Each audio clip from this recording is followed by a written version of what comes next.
Yan. Magandang tanghali mga ka-jams. Mag-test tayo ng glow plug manual. Ayan. Yung isang magamit natin ng multimeter. Yung multimeter natin napunta sa ohms yan.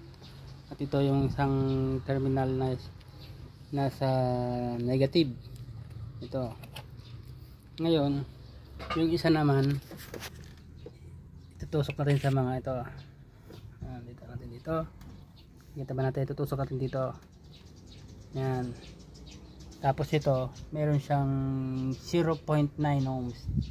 Parehas. Pangalawa, yung pangalawa naman 0.9 ohms pa rin. Pangatlo, yan, nisalpakan natin yung pangatlo. Wala, no reading. Short circuit to. Wala siyang patay, ito patay.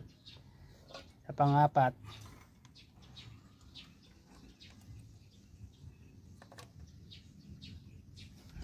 tayo. Ayan, nakatusok. Bulan pa rin. Kaya yung pangatlo, ang problema natin ito.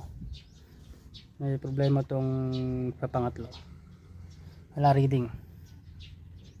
Ayan. Kaya isa lang mapapalitan na glow plug. P0380 yung kanyang code. Ito tayo. God bless.